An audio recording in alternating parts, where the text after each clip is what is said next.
Allen পার্কে বড়দিনের উদ্বোধনী অনুষ্ঠানে গিয়ে মুখ্যমন্ত্রী মমতা বন্দ্যোপাধ্যায়ের বড় ঘোষণা, বাড়ছে রাজ্য সরকারি কর্মচারীদের মহার্ঘ ভাতা।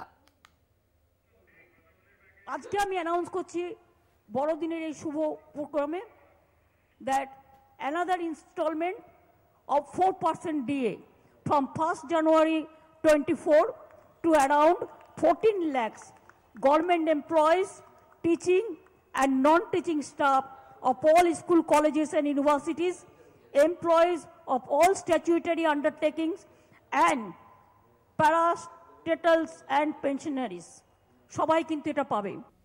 বড়দিনের আগে সুখবর। বড়দিনের আগেই রাজ্য সরকারি কর্মচারীদের জন্য সুখবর। বৃহস্পতিবার অ্যালেন পার্কে বড়দিনের উদ্বোধনী অনুষ্ঠানে এসে বড় ঘোষণা মুখ্যমন্ত্রীর। আরও 4% বাড়ানো হচ্ছে মহার্ঘ ভাতা। 4% বাড়ছে মহার্ঘ ভাতা। রাজ্য সরকারি কর্মচারীদের মোট 10% ডিএ। 1 জানুয়ারি থেকে বর্ধিত হারে ডিএর জন্য 2400 কোটি টাকা বরাদ্দ।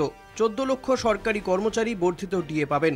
বর্ধিত ডিএ পাবেন সরকারি অফিস, স্কুল, কলেজ, বিশ্ববিদ্যালয়ের শিক্ষক, অশিক্ষকরা। অবসরপ্রাপ্ত সরকারি কর্মচারী, পেনশনভোগীদেরও ডিএ।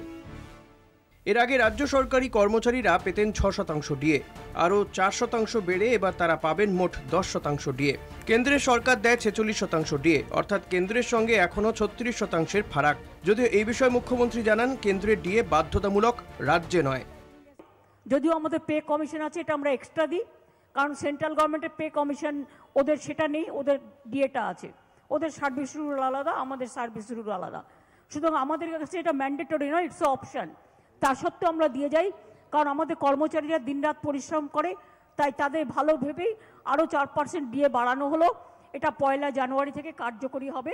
যে পদ্ধতিতে ডিএ ঘোষণা করা হচ্ছে তাতে অসন্তুষ্ট সংগ্রামী যৌথ মঞ্চ। সংগ্রামী যৌথ মঞ্চের আহ্বায়ক ভাস্কর ঘোষ বলেন, সরকারি কর্মীদের এটা প্রাপ্য নয়। কোন রকম বিজ্ঞপ্তির আগে এভাবে ঘোষণা করে দিলেন, এটা ভিক্ষে দেয়া হলো। আমরা এই ডিএ প্রত্যাখ্যান করছি। আমরা বাকি 36% আদায় করে নিতে জানি। ওনার এই 40-এর মধ্যে 4 দেওয়াটা আসলে এই আন্দোলনটাকে আরো শক্তিশালী করলো। বাকি 36%-এর হিসেবও কিন্তু কর্মচারীরা চাইছেন, এবং তার সাথে আমাদের পাশাপাশি পড়ে থাকা অফিসগুলোতে, স্কুলগুলোতে যে 6 লক্ষ শূন্য পদ, সেই শূন্য পদে এই রাজ্যের আমার আপনার বাড়ির ছেলেমেয়েটার, শিক্ষিত ছেলেমেয়েটার যোগ্যতার প্রমাণ দিয়ে, কাউকে ঘুষ না দিয়ে স্থায়ী নিয়োগের দাবি করছি আমরা। বৃহস্পতিবারই শর্ত সাপেক্ষে নবান্ন বাস স্ট্যান্ডে 22 থেকে 24 ডিসেম্বর যৌথ মঞ্চের ধর্নার অনুমতি দিয়েছে হাইকোর্ট। এই রায়ের পর মুখ্যমন্ত্রীর এই আচমকা ঘোষণাকে রাজনৈতিক উদ্দেশ্য বলে মনে করছেন আন্দোলনকারীদের একাংশ। কলকাতা টিভি।